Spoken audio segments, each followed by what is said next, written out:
Imran Khan is the rightful Prime Minister of Pakistan, a country of nearly 300 million people and lots of nuclear weapons to boot, and situated in one of the most geostrategically sensitive areas of the entire world, with a border with Iran, with a border with Afghanistan, with an ironclad relationship with China. The Prime Minister was removed in a US regime change operation the day that he was in Moscow signing a deal with President Putin for advantageous supply of both energy and foodstuffs. It was as clear as a regime change operation as I've ever seen, and I've been watching them for 50 whole years. Imran Khan is a friend of mine, but I'm not his party man. I never supported the PTI. And in an election, if I was a Pakistani, in the past at least, he would not have got my vote. But because I recognize when the US long arm of regime change operations is at work, I immediately swung behind the rightful and legitimate Prime Minister. This judgment was buttressed by the fact that the only people that the Americans could find to put in Imran Khan's stead were the sweepings of the Police Gazette floor. The front page of the wanted list was placed in power. Virtually every cabinet minister that the Americans put in power in Islamabad was wanted for high crimes and misdemeanors, usually involving the absconding of large sums of public money and the corrupt workings of a long and deeply corrupt Pakistani political class. I was buttressed also by an important fact that I have to mention. My conclusion that this was an American operation and that the new government of Pakistan was entirely legitimate was buttressed by the absolute silence from my former friends. You see, although I was never close to Imran Khan, I was for more than 30 years at the side of the slain martyr Prime Minister Benazir Bhutto. Indeed, I campaigned to save the life of her father, the martyr Zulfikar Ali Bhutto. I cradled the baby Bilawal Bhutto, now the foreign minister in the American government in Islamabad. In my arms as a baby, I carried him around as a toddler. I was one of his mother's closest friends. None of them have been in touch with me to complain or to explain why I was wrong about my conclusion. A voluble, eloquent statement that I was right, because they at least have shown me the respect of knowing that they couldn't pull the wool over my eyes. If they thought they could, they'd have been on the phone saying, "You've got this completely wrong." But my phone has been silent. And of course, people ask me, one comrade of mine asked me today, well, why would the Americans want this regime change operation? The answer is this. They want Pakistan to be a reliable base for them, as it was throughout the 1980s in their attempt to destabilize and, if possible, regime change Kabul and Afghanistan. They want to use Pakistan as a tool to help destabilize Russia's near abroad in Central Asia. And, if possible, they want to break that ironclad relationship between Pakistan and China. That's why they need a pliant government in Islamabad, and they did not regard Imran Khan, given his dalliance with Moscow, as being pliant enough.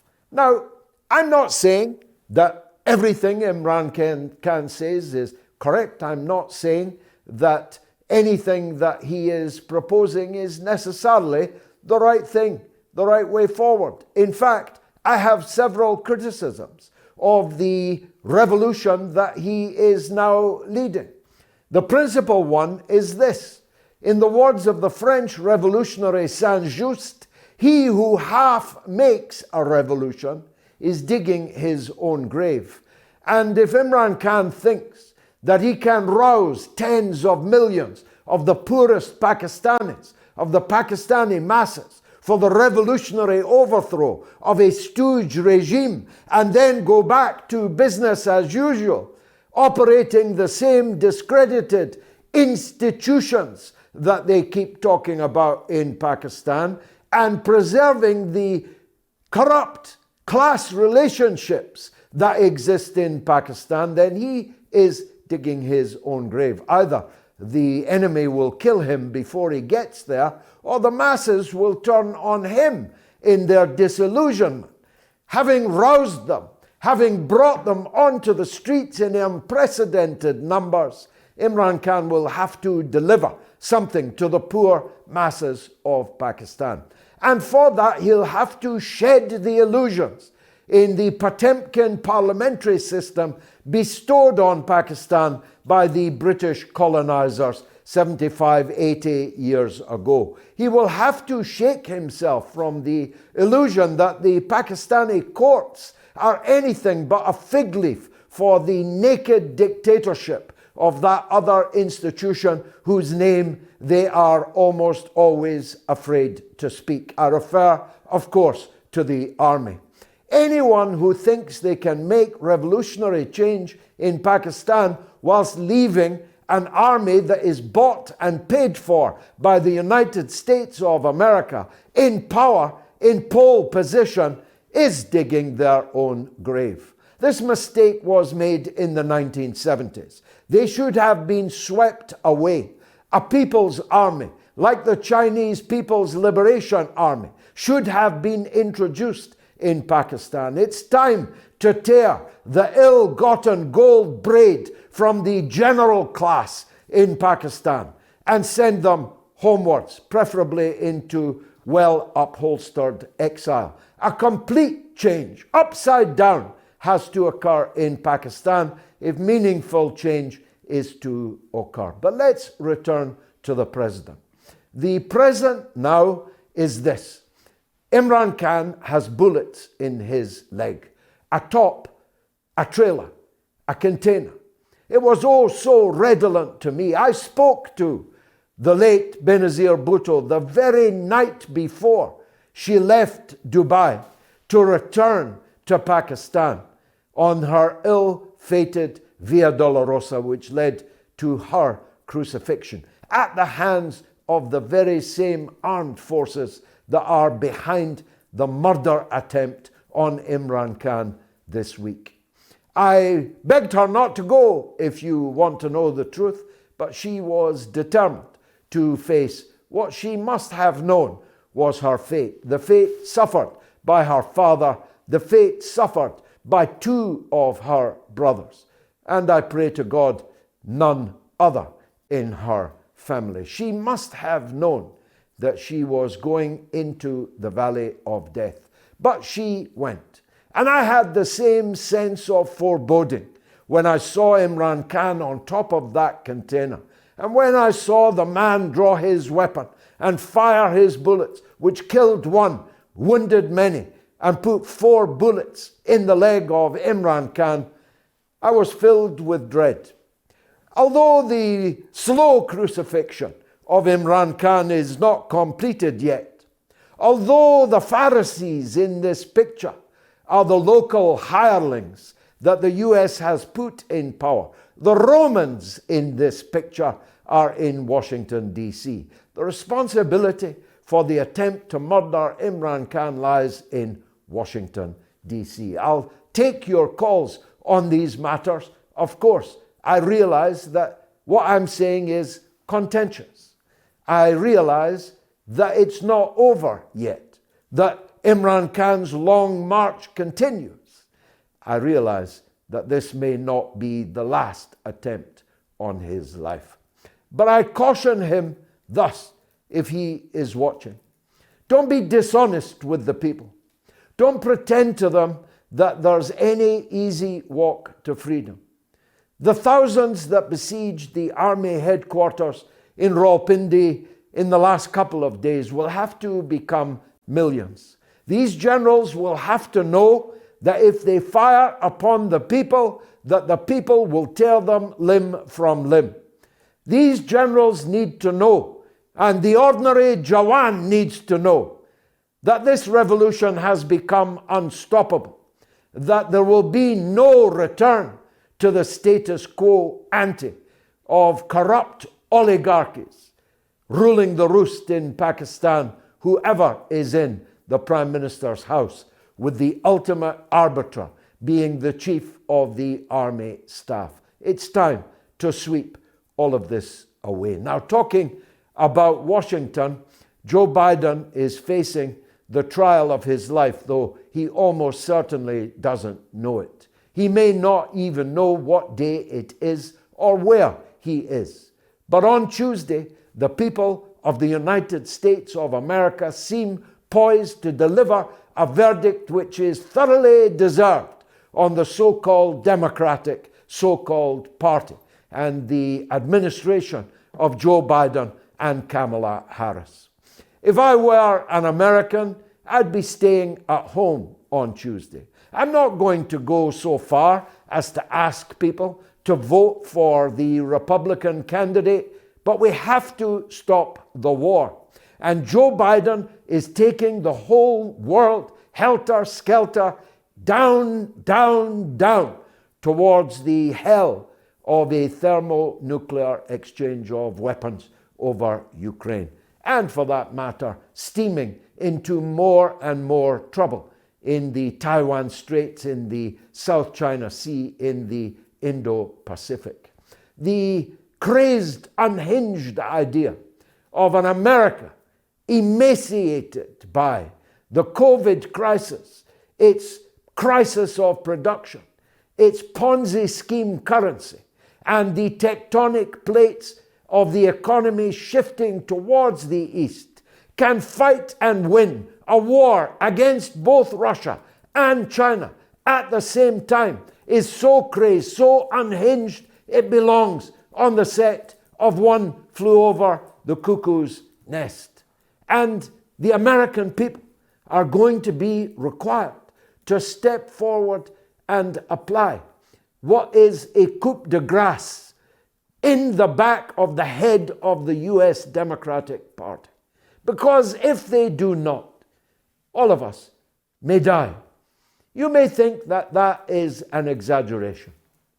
But this is the week in which the Pentagon admitted that American forces were now in Ukraine.